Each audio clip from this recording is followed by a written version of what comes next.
Right, let's carry on the conversation about heavyweight, shall we? We've got stuck into Itzalma and what's coming up next for him and how far we think he might be able to go. What's next for Fabio Wardley after his Hollywood punch from a couple of weeks back? It was some shot, wasn't it? It was unbelievable. Yeah, came from nowhere. I didn't see it coming at all. I genuinely thought that Justice Sooney was going to cost that. He was on his I think at the time I'd only given Fabio Wardley one round. Yeah, I was actually at Barnsley helping my brother out in young Frankie Stinger's corner. Yeah. And ended up getting caught up in the main event of that one, and then flicked it back on and just saw it, and everyone was saying, oh, you know, he's well down and looking like it's gone, and then it just comes out of nowhere. And we've seen it in the past. These stadium fights tend to bring the best out for the home fight, and we've seen it with Bellew in his world title fight where he got put down, but they got up and found it, you know, not miraculously, found it a devastating knockout to become world champion. We've seen it with Fabio Wardley, albeit he's not coming world champion yet, but there's he'll remember that night for the rest of his life, and the fans that were there on that night in Ipswich, Bowman Road, they'll remember that for the rest of their life as well. As brilliant event, great sort of rocky story, and as you say, you know, what do we see next from him? Well, what do we see next? Because with all due respect, right, we watched the fight and Justice Sooney outboxes him, so therefore there'll be people looking at it going, right, we found the level of Fabio Wardley now, and I can understand that narrative, and I can understand why a lot of fans would say that, but he has got two things that I don't think you can teach. He's got an unbelievable set of minerals because he stays in that fight. He's getting pinged and he stays in there. And you can't teach that, the minerals of wanting to fight. And he's got God-given power. Yeah.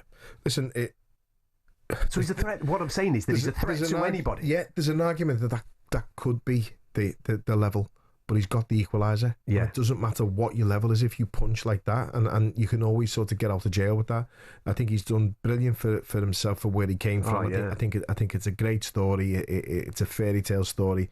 He's come from the white collar route, from the amateur, not much amateur experience, and he's beat top fighters who've had that amateur experience, and he's riding the crest of a wave now and deserves every last bit of it as well.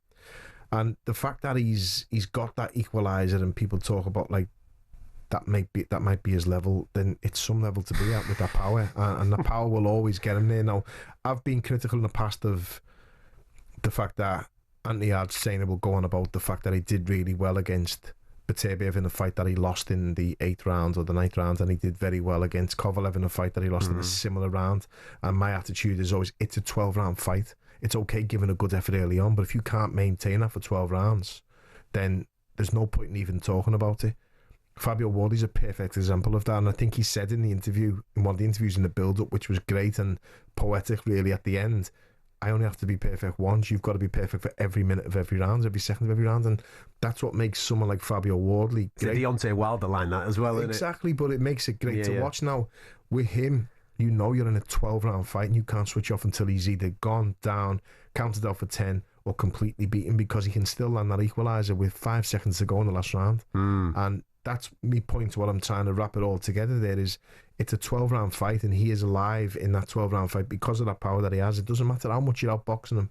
You could be outboxing him 11 rounds to 1 and finding it easy and switch off for a split second, and you're getting knocked out by him because he carries that power, as well as you say, the minerals to stick in there and not give in, not quit, and keep taking what he's taking, and the toughness. I've seen that nose injury what he's had in a bad way, and he's still biting down and going forward and going for it. They hurt. You get it with some uppercuts inside on the nose sometimes, and it's not even cut, and you're wincing yourself, and you don't want to show the opponent. And as soon as you get on side and the shoulder, you'll pull that face and you'll wipe the blood off yourself. You'll stand back up and you'll put your face back on and you'll go for it. That's a proper fighter. He's a proper fighter. He always has been.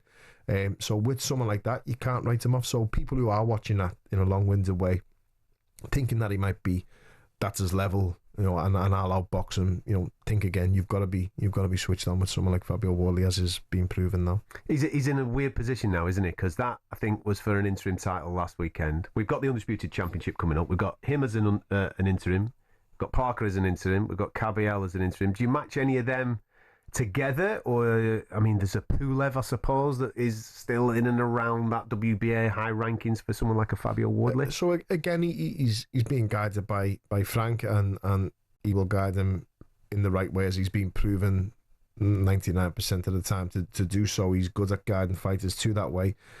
I don't know what I would do with him there. I'm looking at the rankings now when we start talking about this. I've just got the rankings up, and he's number 5 in the world now. It's really tough now. Number 4 is Parker, 3 is Caballel, 2 is Dubois, and 1 is obviously Usyk. Below him is Joshua. Yeah. Would you put him in with Anthony Joshua, even at this stage? As you know, again, possibly not. But below him is Fury, Lawrence Okoli. He's a nightmare for most people with a style. He's not, it's not a nice style to watch, in my opinion, without being too harsh on him. And I don't think people would be queuing up to buy tickets to watch him fight after some of the previous performances. But he can crack. He's big. He's long. He's rangy. He's awkward. Below him is Gassiev, Hunter, Bakoli. Bakoli is possibly a good fight, but again, Bakoli on his day, if he's fit and he's not in the terrible shape that he's been in recently, he can fight. Bakoli, and he's very, very capable. He's a good fighter. He's got ability. He's got skill. He was usually quite durable until the Parker fight, obviously, and that's an interesting one. But then after that, it doesn't really get much interesting with like the likes of Ergovic and Torres and Riakporhe and that. So where do you go with him? Because I wouldn't like to choose his next fight.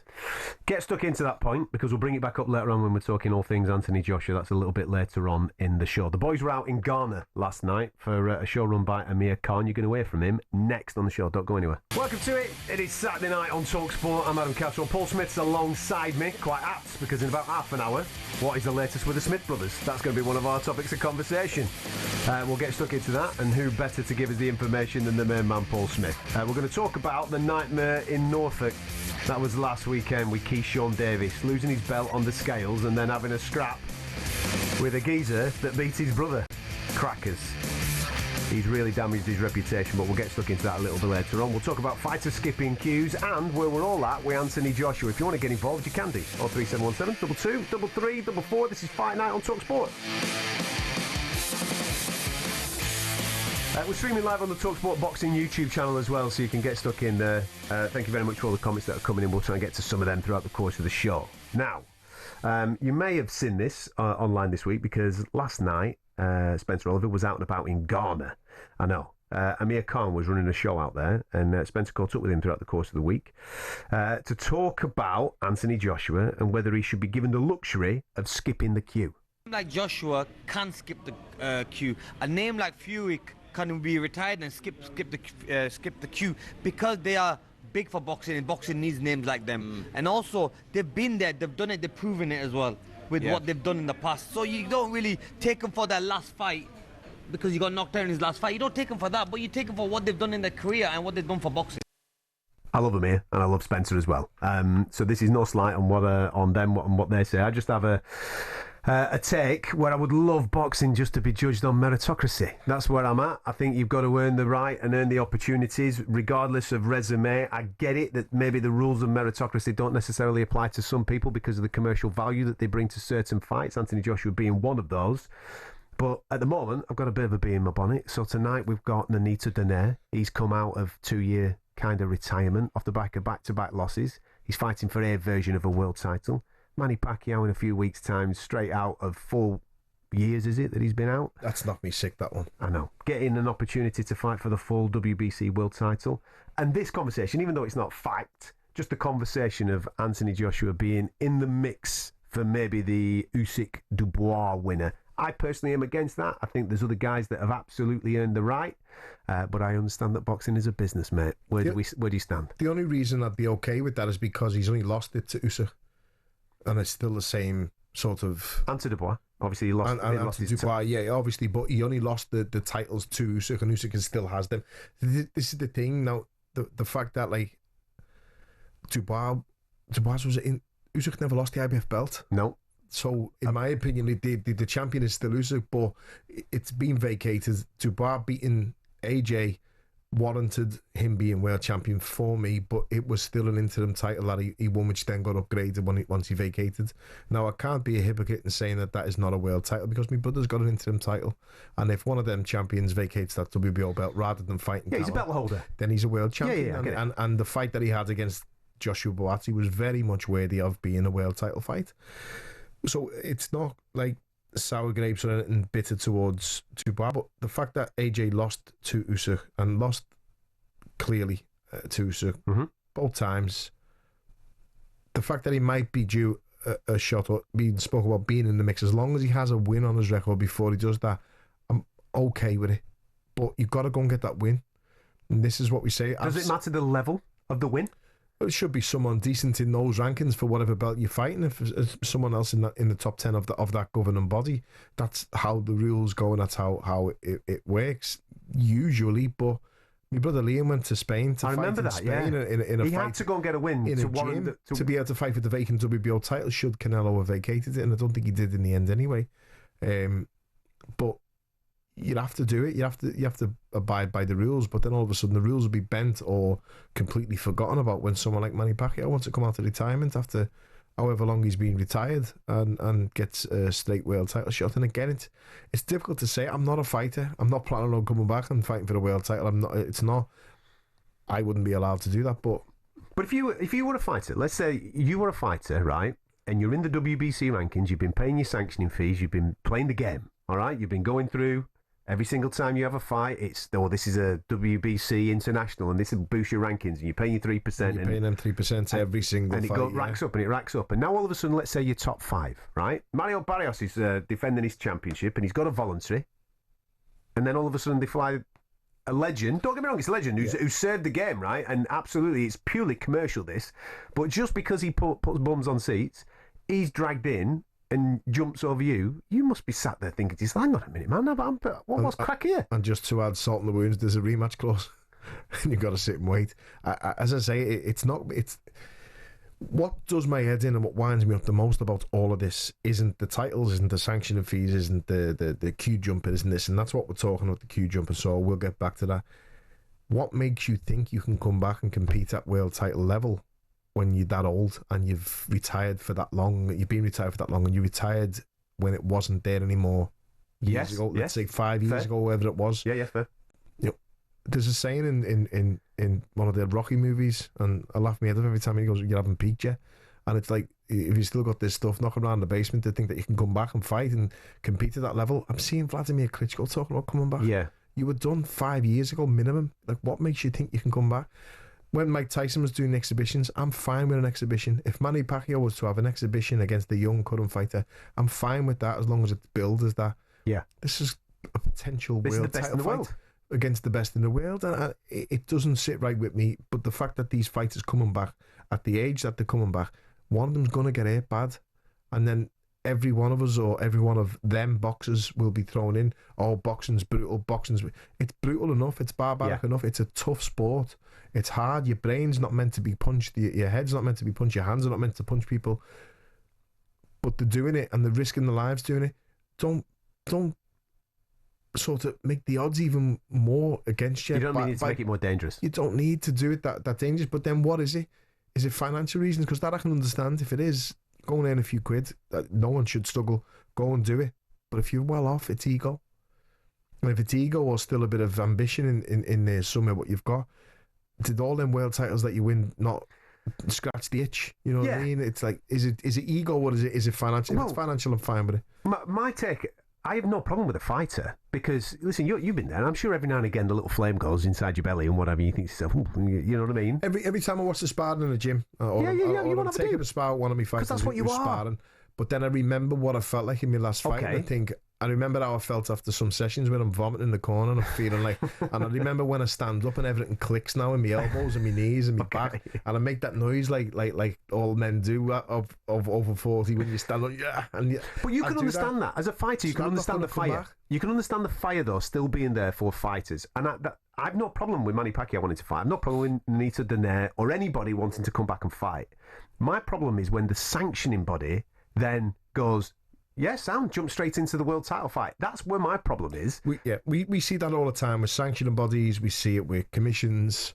I've seen recently, and I don't think it was the board's decision. I think it was the Mexican boxing board decision. But a fight was pulled. Adam Azim's fight was cancelled because the fighter was in the sauna. Yet we see pictures and evidence of Chris Eubank and Conor Benn using saunas, and that fight goes ahead. And it's like, that was a call from a different organisation to say cancel our fights. I understand, I'm aware of how it's happened, but a lot of the problems we have with commissions, with sanctioning bodies, governing bodies, the WBC, WBA, IBF, WBO, California State Athletic Commission, Nevada, whatever one it might be, the problems that we have or the issues that we have is it's never consistent. Yeah. And all we're asking for as fans or boxers or license holders or just advocates for the sport, lovers of the sport, is to just keep everything consistent and just keep the same energy for that as that, keep the same rules as that for him. Yeah. And don't change because of the fighter. Now, I understand Anthony Joshua